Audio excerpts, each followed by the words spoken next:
বন্ধুরা আমি মা ল্যাপটপটা ওপেন করেছিলাম জাস্ট মার্কেটটা দেখব বলে। কিন্তু একটা ছোট মতো জিনিস আমার চোখে পড়ল যেটা হচ্ছে সুইকে নিয়ে। সুই বর্তমানে এখন প্রচুর বেড়ে গেছে এবং সুই কিনে মানুষ এখন প্রচুর পজিটিভ। ঠিক আছে? তো এই মুহূর্তে আমি দাঁড়িয়ে একদিনের যে টাইম ফ্রেমে আমি দেখলাম MACD যে ক্যান্ডেলটা আছে মানে ইন্ডিকেটর আছে সেটা লাগিয়েছি এবং MA ক্রসিংটা লাগিয়েছি। ঠিক আছে? তো এইখানে নিচের দিকে দেখছি যে ব্লু লাইনটা রেড লাইনটাকে ক্রস করেছে, মার্কেট উপরে হয়েছে। ঠিক আছে।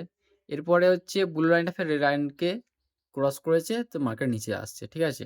তো এরপরেও দেখতে পাচ্ছেন এইখানে একটা মানে লাইন আসছে যে ফের একটা ক্রসিং আসবে নিচের দিকে।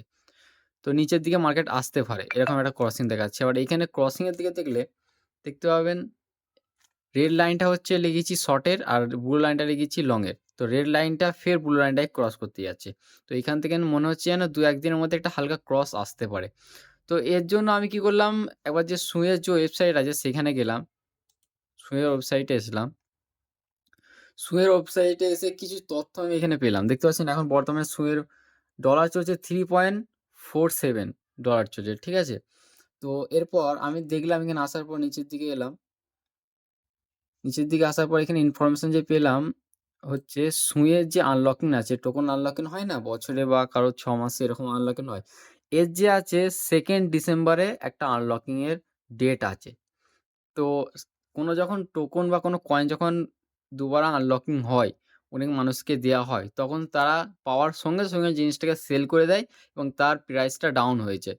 তো ২ দিন পর আশা করছি আমার যতটা মানে জ্ঞান হয়েছে এই নিয়ে ২ দিন পর সুইটা অনেক কমে যেতে পারে। তো তখন আপনার সুই বার মানে সুইটাকে বাই করার একটা বেস্ট টাইম পাবেন। তো এখন সুই বাই না করে ২ দিন ওয়েট করুন। আপনার সুইটা দেখবেন অনেক নিচে কম প্রাইসে আপনি পেয়ে গেছেন। তো এই জাস্ট ছোট একটা তথ্য আপনাকে দেওয়ার জন্য ভিডিওটা করা এবং চাইলে আপনি আপনার এনালাইজ করে আপনি সুইটাকে শর্টসে মানে শর্টে ওপেন করতে পারেন। ভিডিওটা ভালো লাগলে একটা লাইক করে দেবেন।